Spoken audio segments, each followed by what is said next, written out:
Y'all know what time it is. Let's talk. So today's topic is, are you ready for love? I did take some notes so that way I can have everything together that I want to say, but they're on my iPad, so if you see me scrolling or tapping or looking, that's all. But I hope y'all been good, doing well. So let's just talk about love first. Let me say that my belief is that love is an undeniable need of mankind. We are sociable creatures, and without love, I think it leads to a lot of emotional, physical issues, even mental disorders. We can go deeper into criminals, serial killers. I think they were all lacking that love. And instead of trying to find it the right way, they steal it in other ways. And of course, it's not for good. I would assume they don't know any better, but of course they know right from wrong. But everybody needs that love, right? And sometimes you do anything to have it. And that's how you have people who even take the extremes of killing their spouse because you're not going to have anyone else with me, or people who go and kill the person they had a fling with, and things like that. You know, crazy things. I forgot there's a television series that goes in depth about love gone wrong or dangerously in love. I don't know. It's something like that, but it talks about people who are behind bars because of love specifically. So anyway, that's my view, but we're not here to talk about that. All right, now to begin, I do want to also talk about love and that there is more than just one type of love. I did take a philosophy of love class in undergrad, and I loved that class like a lot. But the different forms are like of the names. It's like eros, agape, storge. There's another one, I don't remember exactly the name, but in other words, like there's a romantic love, there's a familiar love, there's the friendly love, and those are all different economies. So when you think of familiar love, it's kind of like your brothers, your cousin, your extended family. You've been around them all your life. You grown to love them. It was a kind of automatic. Then of course romantic love, that's acquired. Really the most pivotal at this moment in time, definitely with our lives. Like after you make your friendships, of course, which is another type of love, you seek to have a partner in love and then friends for love. So you want more than one.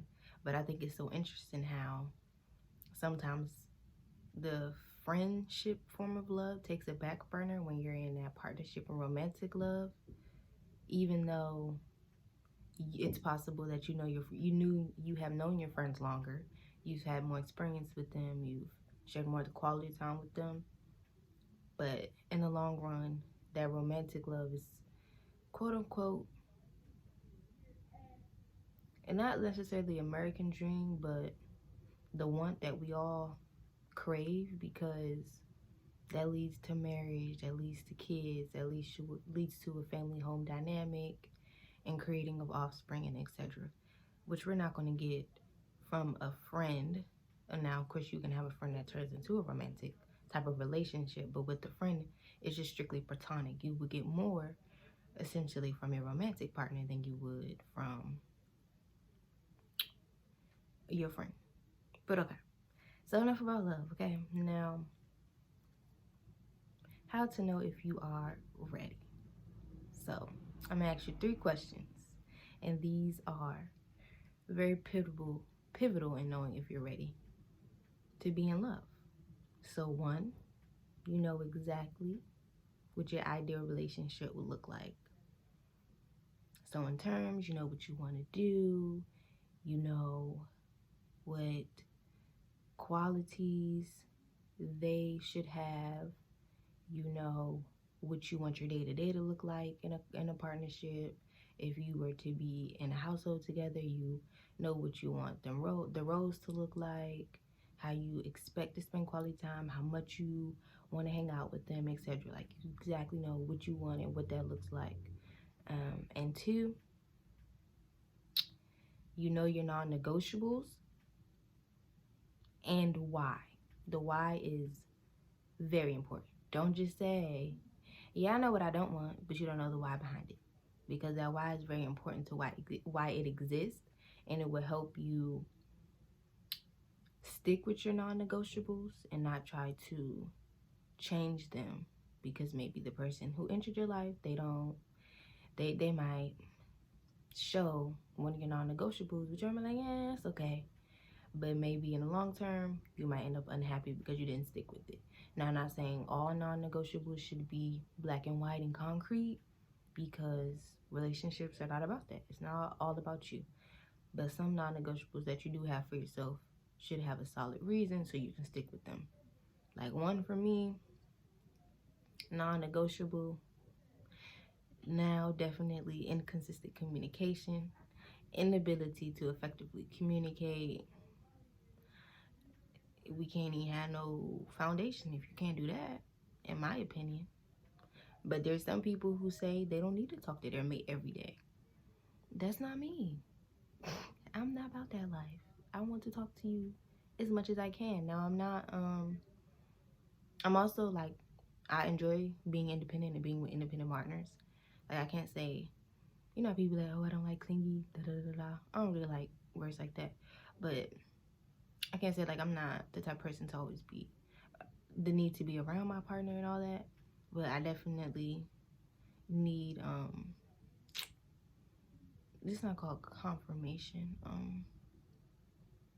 I don't know, validation sometimes. To just help me know that you feeling how I'm feeling, how we feeling, you feel me? I like that.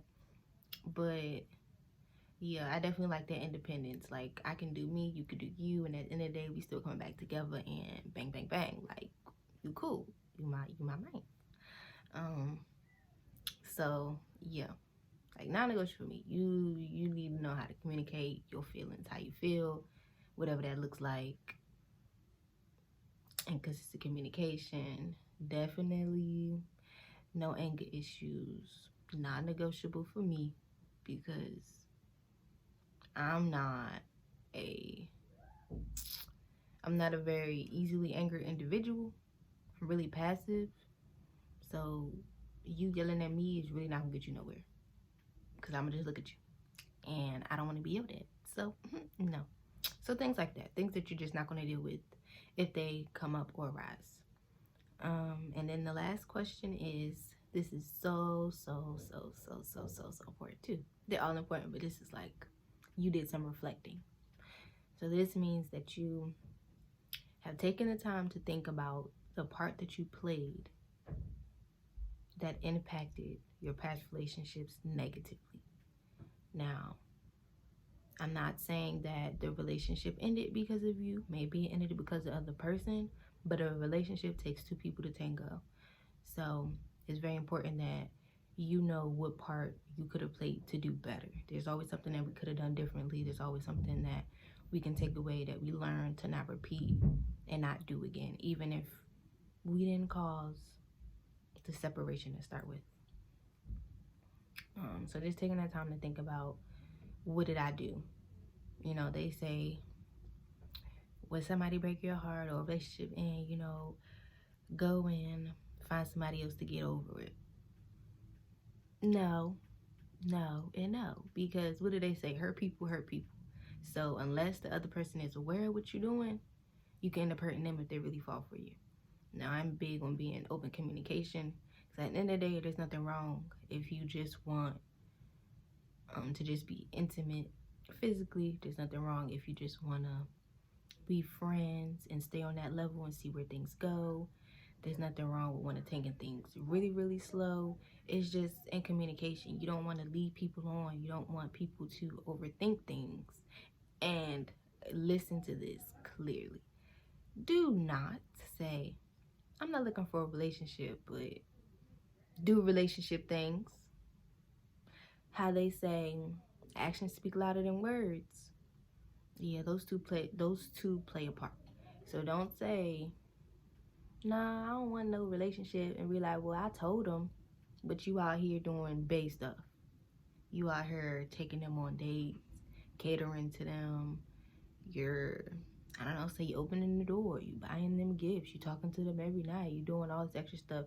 You're indulging in those romantices and don't expect them to get attached even more. Like, don't play with people's minds. Just as how somebody can say, oh, I really do want a relationship with you and I really want this, and their actions don't show it, you know? So in that one, of course, maybe you should reflect and back away and let them know this isn't cool. But either way, it doesn't make it wrong. Like, they need to equal. So when we talk about relationships or whatever, and people making mistakes, we're human. It's gonna happen. I mean, who doesn't make mistakes? I think it's so important to be accountable, responsible, and apologize for your actions. Because that really just shows that you realize what you did had an impact and you're taking accountability. You're not brushing it over, ignoring it. Because when you ignore things, they just build up. Like, you might have an argument because somebody spilled water. Because why? You mad about something that happened 3 weeks ago, you know? Like, you just need to have the open communication. And I think that the fundamentals of a good relationship include compromise, negotiation, good communication, trust, and understanding. And of course, all those things do take time. It's not easy. It's not one day. It's not a click of switch your fingers. Like, literally, you meet somebody and it's no longer just about you. No longer. It's not. It's not at all.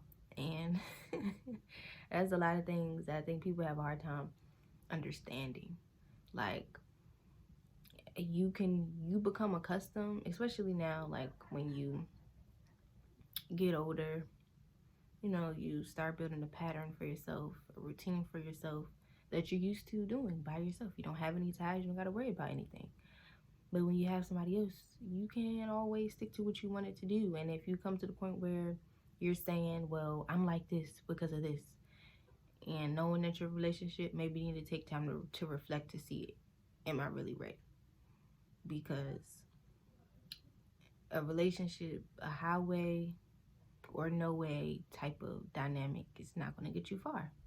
If you really want to be happy, you need to have good communication, negotiation, compromise, understanding.